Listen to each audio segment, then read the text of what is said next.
बच्चों, आज मैं आप लोगों को छंद प्रकरण के भाग 2 के अंतर्गत मात्रिक छंदों की गणना कैसे की जा सकती है, इसको बताएंगे। तो मैं ये वादा किया था पिछले वीडियो में कि पिछले अगले वीडियो में मैं आप लोगों को छंद की गणना करना बताऊंगा। तो मैं शुरू कर रहा हूँ। इसको समझ लीजिए, ऐसा छंद जिसकी गणना हिंदी के स्वरों के आधार पर होती हो उसे क्या है, आधार पर होती हो उसे मात्रिक छंद कहते हैं। और कक्षा 10 के पाठ्यक्रम में हिंदी विषय के लिए जो सोरठा और रोला छंद है, दोनों मात्रिक छंद हैं। तो ये आवश्यक है कि मात्रिक छंद की गणना आप लोगों को आनी चाहिए। तो मैं बता रहा हूँ, देखिए, हिंदी के जो स्वर अ से अ तक हैं उसमें से कुछ मूल स्वर हैं, ठीक है। जैसे आपका अ है, ह्रस्व, इसमें ह्रस्व दीर्घ दोनों होता है, छोटा बड़ा। इसके बाद ई है, ह्रस्व दीर्घ छोटी बड़ी। ऊ है, ह्रस्व दीर्घ, ठीक है। री है, ठीक है। ये मूल स्वर हैं। अब इनको आपस में मिलाने से संयुक्त स्वर बन जाता है। जैसे आपका अ और ह्रस्व अ और ह्रस्व ई मिलाकर ए बनता है। दीर्घ आ और दीर्घ ई मिलाकर अय बनता है। ह्रस्व अ और ह्रस्व उ मिलाकर ओ बनता है। और दीर्घ आ और दीर्घ ओ मिलाकर औ बनता है। ये संयुक्त स्वर हैं। इसके बाद अंग है, ठीक है। यह स्वर जो है आपका अनुनासिक अनुस्वार है। ऐसा स्वर जिसके उच्चारण के लिए नाक से अधिक और मुंह से कम हवा लेने पर उच्चारित हो उसे अनुस्वार कहते हैं, ठीक है।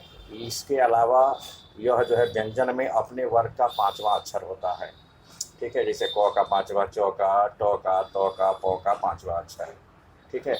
तो भाषा वैज्ञानिकों ने इस अनुसार के लिए एक बिंदी पड़ी पाई के ऊपर एक जो है जिस पर होता है अनुसार का उच्चारण होता है, पड़ी पाई के ऊपर एक बिंदी प्रतीक रूप में प्रयोग करना बताए हैं। और ऐसा स्वर जो जिसमें मुंह से अधिक और नाक से कम हवा भरने पर उच्चारित हो उसे अनुनासिक कहते हैं। जैसे अंग, ठीक है, जिसके प्रतीक के लिए चंद्रबिंदु का प्रयोग किया जाता है। और एक विसर्ग आता है जिसका उच्चारण अ के रूप में होता है, ठीक। तो मैं शुरू कर रहा हूँ। तो जो ह्रस्व स्वर है अर्थात ह्रस्व अ, ह्रस्व ई, ह्रस्व उ, इनके लिए एक खड़ी पाई अर्थात एक मात्रा का प्रयोग किया जाता है। और इसके विपरीत जो दीर्घ आ है, दीर्घ ई है, दीर्घ ऊ है, इसके लिए अंग्रेजी का यस अक्षर अर्थात 2 मात्रा को माना जाता है।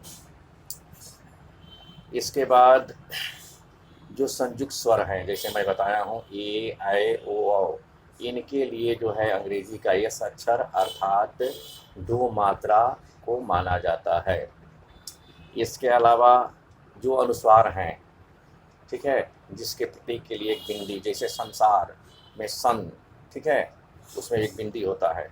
उस बिंदी जहाँ पर हो, 100 के बाद एक बिंदी अनुस्वार है, तो भले 100 जो है आपका 100 में अ है, ह्रस्व है, लेकिन अगर अनुस्वार के प्रतीक के रूप में बिंदी का प्रयोग हुआ है तो वहाँ पर 2 मात्रा माना जाता है जाएगा। अंग्रेजी के ऐसा चलता 2 मात्रा माना जाएगा। और प्रत्येक चंद्रबिंदु जैसे अंग है, ठीक है, जो अनुनासिक तरह का स्वर है, ठीक है, इसके लिए आपका एक खड़ी पाई अर्थात 1 मात्रा माना जाएगा। इसके बाद जो विसर्ग होता है, ठीक है, जैसे विसर्ग होता है, विसर्ग किसी जो है शब्द के अंत में विसर्ग आए तो जिस वर्ण के बाद आ रहा है उस वर्ण को 2 मात्रा मानेंगे।